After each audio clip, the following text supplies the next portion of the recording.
Welcome to Somali Nexus, the podcast where we explore the untold stories, deep histories, and hidden truths that have shaped Somalia and the Horn of Africa. And today we dive into an episode called Somalia's Lost Dream. Once upon a time, Somalia stood on the brink of promise. A young nation full of pride and unity rose from the ashes of colonial rule in 1960, carrying the hopes of millions who dreamed of a strong, united homeland. For a fleeting moment, it seemed possible. But that dream would soon slip through Somalia's fingers, unraveling into decades of turmoil, civil war, and fractured identities. In this episode, we'll journey back through the corridors of Somali history to uncover how a country born with such shared purpose fell into chaos. We'll trace the powerful forces that shaped its fate, the legacy of colonial borders, the deep-rooted clan dynamics, the ambition for Greater Somalia, and the Cold War games played on Somali soil. We'll look at the rise of Siad Barre's regime and how promises of modernization and unity gave way to repression and fear. We'll examine how the defeat in the Ogaden War shattered national confidence, and how Barre's fall in 1991 unleashed a storm of violence that tore the country apart. And we'll explore how amidst this collapse, regions like Somaliland and Puntland carved out their own paths, while the South wrestled with warlords and the rise of Al-Shabaab. Somalia's lost dream isn't just a story of tragedy, it's also a testament to resilience. It's a story of a people still striving for peace and identity in the face of incredible odds. So stay with us as Somali Nexus unravels the saga of Somalia's lost dream.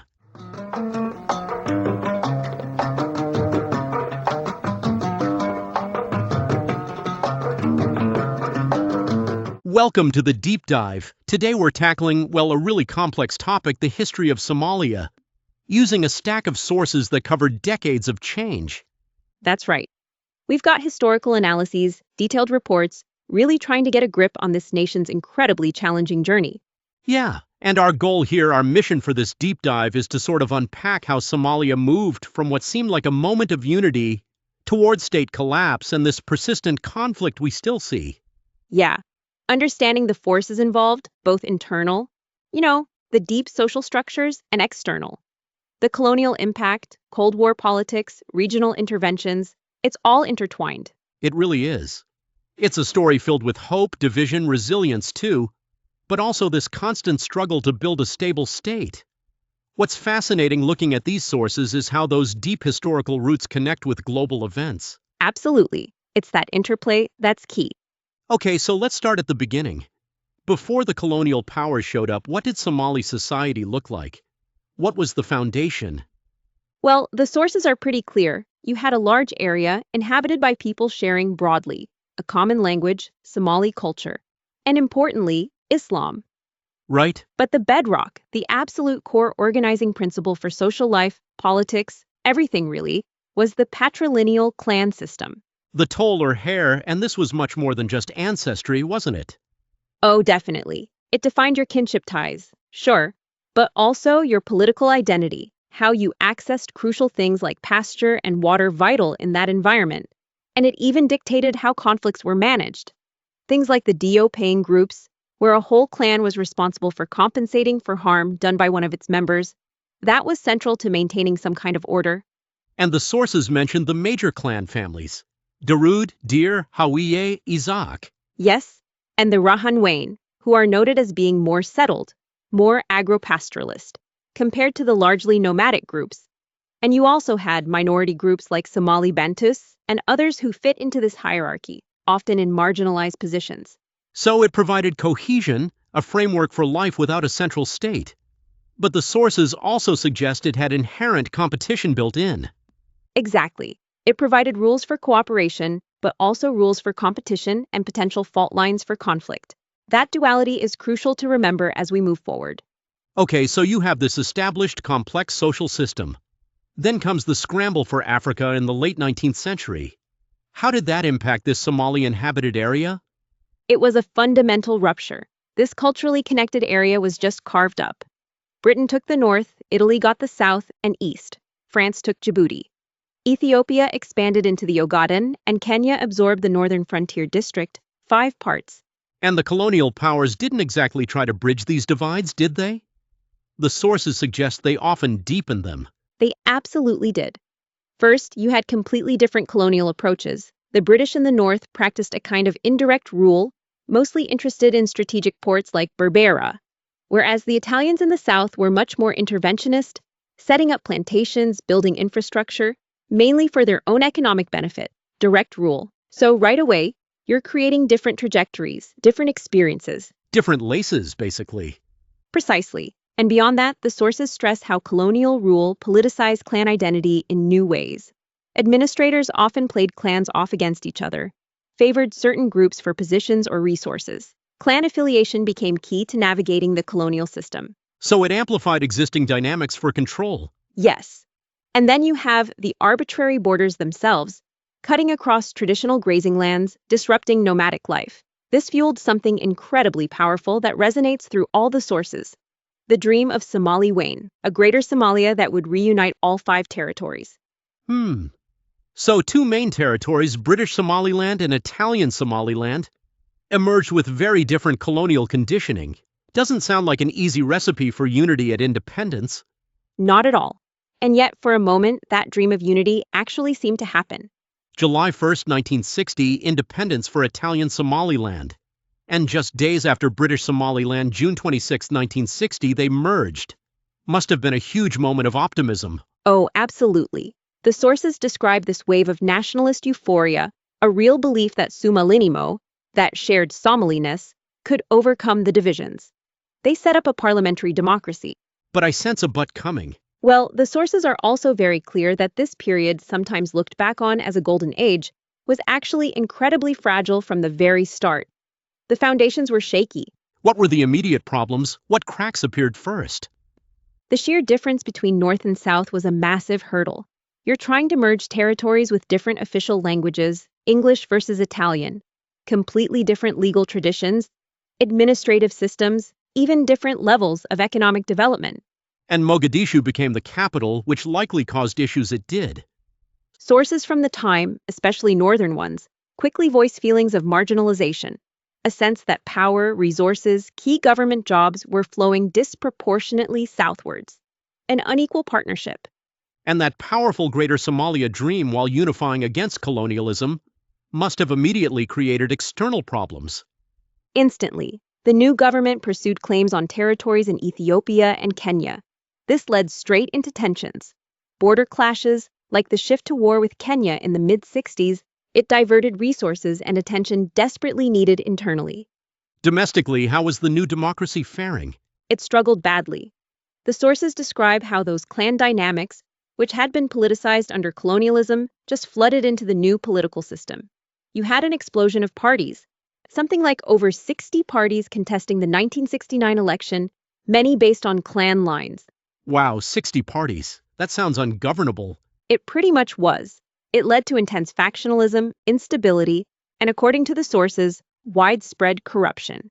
The system seemed unable to manage these competing interests effectively. Now, sources point to President Sharmarke's assassination in October 1969 as a sort of tipping point. Yes, that event, combined with the civilian government's perceived inability to handle the corruption and instability, created the conditions for the military coup just days later. The initial hope of 1960 had faded very quickly. Right. Which brings us to Siad Barre and the military coup of October 21st, 1969. He came in with a very different message, didn't he? Scientific socialism, very different rhetoric. Yes. Okay. Barre's regime, the Supreme Revolutionary Council, initially promised modernization, national unity, and crucially, the eradication of clanism. He famously called it a disease that needed to be cured. And there were real efforts, weren't there? Literacy campaigns adopting the Latin script. Oh yes, big national projects. A major literacy drive. Standardizing the Somali language with the Latin alphabet for the first time. Nationalizing industries, public works. The initial message was very much about building a modern, unified nation, breaking from the perceived failures of the past. But the sources suggest a significant gap between that anti-clan rhetoric and how Barre actually governed. A huge gap. Despite officially denouncing clanism, Barre increasingly used clan loyalties to consolidate his own power. The sources detail how he systematically placed members of his own Merihan clan and allied clans from the Darood family, particularly the Ogaden and Dulbahante, forming what became known as the Amodi Alliance, into key positions in the military, the security services, the government. So favoring his own network, and this inevitably meant sidelining others. Exactly. Major clans like the Izak in the north and the Hawiye in the central and southern regions found themselves increasingly marginalized, excluded from power, and eventually actively persecuted. State resources were often channeled towards regions loyal to the regime, deepening resentment elsewhere. The state starts to look less like a national entity and more like a tool for one group. That was certainly the perception that grew over time. Yes, it undermined the whole idea of national unity he initially proclaimed. And Barre also embraced that greater Somalia ambition, leading to the Ogaden War against Ethiopia in 1977 to 78. How did that play out? Barre saw Ethiopia weakened by its own revolution and decided to seize the Somali-inhabited Ogaden region by force. The Somali army initially had significant success. Then it didn't last. No, the Ethiopians, with massive military backing from the Soviet Union and Cuba, launched a huge counteroffensive. The Somali army was decisively defeated. What were the consequences of that defeat? The sources must highlight its importance. Immense, catastrophic really. It shattered the image of the powerful Somali National Army. It triggered a massive influx of ethnic Somali refugees from the Ogaden into Somalia, straining resources. It wrecked the economy. It also forced Barre to switch patrons in the Cold War, ditching the Soviets who backed Ethiopia and aligning with the United States. And crucially, the sources point to it severely weakening Barre's prestige and authority at home, increasing discontent. And as his popularity waned and opposition grew, the regime became more repressive. Much more. The sources describe a real descent into authoritarianism. The National Security Service, the NSS, became notorious. Arbitrary arrests, torture, disappearances, extrajudicial killings became common tools to suppress dissent. Targeting specific groups. Increasingly, yes. Collective punishment against the clans perceived as disloyal became state policy. The Izak clan in the north suffered particularly brutal repression throughout the 1980s. The sources mention the bombardment of Hargeisa in 1988. Yes, a horrific event after the Izak-based Somali National Movement (SNM) launched attacks.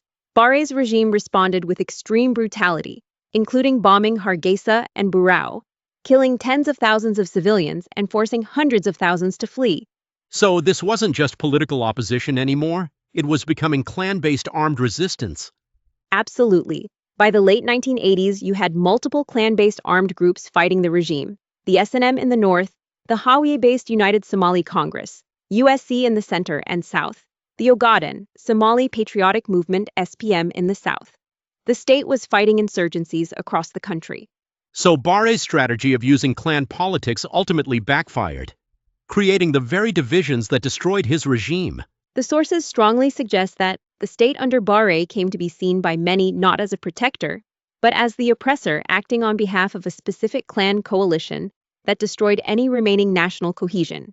And that set the stage for the state's collapse when Barre was finally overthrown in January 1991. But his fall didn't bring peace, did it? Far from it. It created a complete power vacuum. The loose coalition of rebel groups that had united against Barre immediately fractured along clan and sub-clan lines, often driven by the personal ambitions of rival commanders. Mogadishu in particular became notorious. Mogadishu descended into a brutal battlefield, especially between factions led by Mohammed Farah Aidid and Ali Mahdi. Mohammed, both from the Hawiye clan, but different sub-clans, state institutions just dissolved. Chaos reigned. So the civil war transformed from fighting Barre to fighting each other. Exactly. It became a complex, shifting, incredibly violent, free for all. Warlords carved out fiefdoms. Alliances changed constantly. And civilians, particularly those from rival clans, suffered terribly through looting, displacement, and targeted violence. And this chaos, combined with drought, led to the devastating famine in 1992. Yes, the complete breakdown of order, disruption of agriculture, and aid routes, plus severe drought, created a horrific famine, mainly in the south. Estimates suggest around 300,000 people died. The images shocked the world and prompted major international intervention. Amidst all this, there were attempts to form governments. The sources mentioned the 4.5 formula for power sharing. What was that? Right. Emerging from peace conferences like ARDA in 2000, the 4.5 formula was basically a pragmatic, if controversial, way to allocate political power. It gave equal shares in parliament, in government posts to the four largest clan families, and a half share to be divided among all minority clans. A way to manage clan competition. That was the idea, to give the major groups a stake and prevent winner-take-all conflict. But it's been heavily criticized too. Why is that? Critics argue it basically writes clanism into the constitution, making it the basis of politics rather than citizenship or merit. They say it hinders national unity, promotes mediocrity, and can lead to political gridlock. But it persists. It does in various forms. Supporters would say that, given the deep mistrust, it's been a necessary evil, a way to keep major groups at the table. But it's undeniable that the successive transitional governments formed under this system struggled massively to establish authority beyond small parts of Mogadishu or Baidoa. Now, while all this chaos was unfolding in the south, the north took a very different path. Let's talk about Somaliland. Yes, a completely different trajectory. In May 1991, very soon after Barre fell, political leaders and clan elders from the territory of the former British Somaliland declared independence. They reconstituted the state that had briefly existed before the 1960 merger. What drove that decision, according to the sources? Several things. Their distinct colonial history under the British, decades of feeling marginalized within the unified Somalia, and critically, the extreme brutality they suffered under Siad Barre, especially the Azak clan, which is dominant in the region. They felt the Union had failed them catastrophically. And Somaliland, despite not being internationally recognized, has achieved a level of peace and stability unseen elsewhere. Remarkably so. Yes.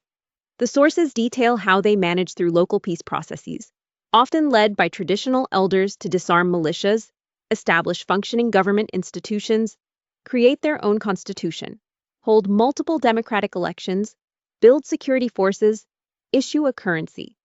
Hargeisa is a functioning capital. But still no formal recognition. No, and they remain fiercely opposed to reunification with the rest of Somalia under the current federal setup, insisting on their sovereignty. Okay, and then there's Puntland in the northeast, also different. Also different, yes. Puntland declared itself an autonomous state within a federal Somalia in 1998. It's predominantly inhabited by the Harti subclans of the Darude. Their goal wasn't independence like Somaliland, but stability and self-governance within a united federal Somalia. So they also set up their own administration? Yes, they have their own government, parliament, security forces, with Garo as the capital and Bosaso as the major port and commercial hub. Their relationship with the federal government in Mogadishu has often been tense, involving disputes over power sharing, resource allocation, and the overall shape of federalism. They've also had border disputes with Somaliland. So these two northern entities, Somaliland and Puntland, really highlight the strong pull away from a centralized state model in Somalia. Absolutely. They represent powerful centrifugal forces rooted in those historical grievances and different experiences. The federal government, officially established in 2012, faces the immense challenge of trying to build a functioning federal system that can accommodate these realities. And while the north found relative stability, the south and center continued to struggle. And we see the rise of religious extremism. Talk about the Islamic Courts Union. Right. In 2006, the ICU emerged as a powerful force. It was a coalition of Sharia courts that managed to defeat the warlords who had controlled Mogadishu for 15 years, bringing a semblance of law and order that many residents welcomed initially. But their rise worried neighbors and the USA. It did their rapid expansion, perceived hard-line elements within the coalition, and Islamist rhetoric alarmed Ethiopia in particular, which saw them as a threat.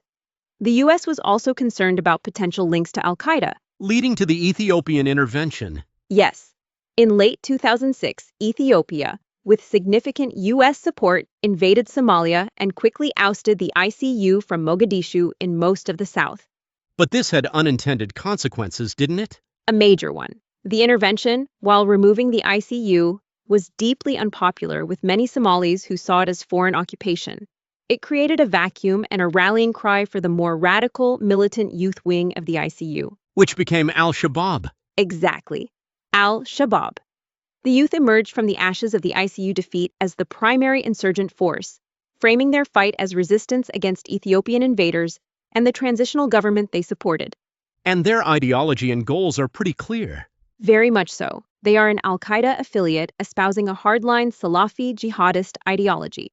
Their stated aims are to overthrow the Somali federal government, kick out all foreign forces, especially the African Union troops, and establish a state governed by their strict interpretation of Sharia law, not just in Somalia, but potentially across the Horn of Africa. They see Somalia as a front in a global jihad. And their methods are brutal. Extremely. The sources detail their reliance on asymmetric warfare, suicide bombings targeting government officials, hotels, markets, AU bases, assassinations, improvised explosive devices, IEDs. They control significant rural territory, particularly in the south and center, where they impose their rule. They also generate revenue and recruit. Yes. They run extensive extortion rackets, tax local populations and trade, and have been heavily involved in illicit activities like the charcoal trade. They have sophisticated propaganda and recruitment networks, sadly including the use of child soldiers. Their actions cause immense human suffering displacement and are a primary obstacle to peace and state building. And despite years of counterinsurgency efforts, they remain resilient. Remarkably resilient. They've proven adept at adapting their tactics, exploiting political infighting within the government, governance gaps, and local grievances.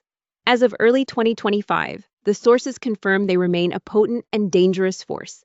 Tackling Al-Shabaab and establishing security is still the #1 challenge for southern and central Somalia. So, looking back at everything, why has Somalia struggled so much with instability for so long? The sources point to a complex web of factors, right? No single cause? Absolutely not. It's a tangle. First, you have the clan dynamics. The sources show this isn't just about ancient loyalties. It's about how those loyalties have been continuously manipulated by elites, colonial administrators, Barre, warlords, even contemporary politicians for power and resources.